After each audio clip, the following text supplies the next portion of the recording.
اس وقت جو ملک کی صورتحال ہے وہ سب کے سامنے ہے. جمہوری آزادیاں پامال ہو رہی ہیں. اسلام آباد میں جو کچھ ہوا وہ سب کے سامنے ہے.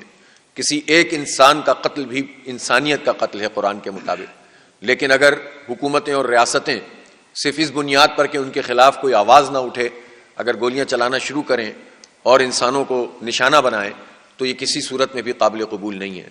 حکومت ان اعلانات کے پیچھے نہیں چھپ سکتی جس میں کچھ لوگوں نے نادانی میں سینکڑوں ہلاکتیں اور ہزاروں ہلاکتیں اور جو 85 ہلاکتوں کا اعلان کیا تھا. لیکن اس کے نتیجے میں کسی ایک انسان کی قتل کو بھی جسٹیفائی نہیں کیا جا سکتا.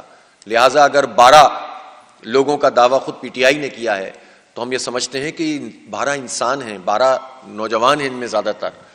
یہ پورے ان میں سے گھر کا کوئی کفیل ہوگا، کسی کا بیٹا ہوگا، کسی کا شوہر ہوگا. ان فیملیز پر کیا گزر رہی ہوگی. اور ایک ایسی چیز میں تصادم کا راستہ اختیار کر لیا جائے اور ریاست اور حکومت اس میں شامل ہو جائے تو یہ کسی صورت میں بھی قابل قبول نہیں ہے. لہٰذا اس واقعے کی پوری تحقیقات ہونی چاہیے. کوئی کمیشن قائم ہونا چاہیے تھا. لیکن اب تک بجائے اس کے کہ حکومت یہ کام کرتی، حکومت کو تو اس سے فرصت نہیں ہے کہ وہ کہے کہ کوئی آدمی بھی نہیں مرا. یعنی حیرت انگیز بات یہ ہے کہ اگر ایک طرف غلط دعوے کیے جا رہے تھے سینکڑوں اور ہزاروں ہلاکتوں کے تو حکومت کو صحیح بات کرنی چاہیے تھی نا، اس کو صحیح سچویشن تو بتانی چاہیے تھی. لیکن حکومت اگر یہ اعلان کرتی ہو کہ ایک آدمی بھی نہیں مرا تو اس کا مطلب یہ ہے کہ پھر حکومت کی ذمہ داری کیا ہوئی. لہٰذا اس کی جوڈیشل کمیشن ہم نے پہلے بھی مطالبہ کیا تھا، اور ایسا جوڈیشل کمیشن جس کے اوپر لوگوں کا اتفاق ہو وہ اس معاملات کی تحقیقات کرے. اور ایک اور مسئلہ جو اس وقت درپیش ہے وہ اسلام آباد میں خاص طور پر خیبر پختونخوا سے تعلق رکھنے والے لوگ، پختون ہمارے بھائی، ان کو اور اس میں غریب لوگ، ریڑھی بان، مزدوری کرنے والے، اور سب کو اٹھا کر بند کر دینا اور پھر اس کے بعد مقدمے ان پر قائم کرنا کسی صورت میں بھی یہ قابل قبول نہیں ہے.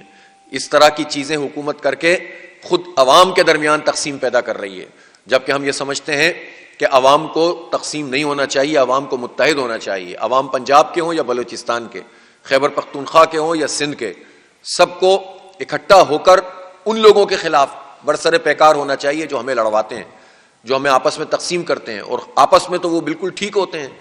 حکومتیں تو سب یہ ساری قوموں کے لوگوں پر مشتمل بناتے ہیں اور عوام کو یہ تقسیم کرتے ہیں. لہٰذا ایسی کوئی بھی سازش جس میں حکومت سر فہرست اپنا کردار ادا کر رہی ہے مختلف اپنے ہتھ کنڈوں کے نتیجے میں، ان سازشوں کو عوامی سطح پر ہی مسترد ہونا چاہیے.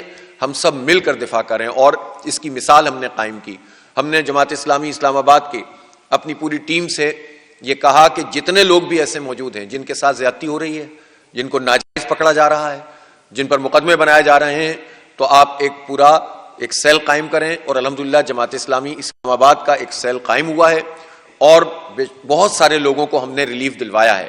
اور میں اب بھی حکومت سے یہ کہتا ہوں کہ ناجائز طریقے سے کسی کے خلاف کارروائی نہ کی جائے، اور جو بھی فیملیز ان مقدمات میں متاثر ہو رہی ہیں وہ جماعت اسلامی اسلام آباد کے دفتر میں رابطہ کر سکتے ہیں، اور انشاءاللہ تعالی ہم ان کو ریلیف دلوائیں گے.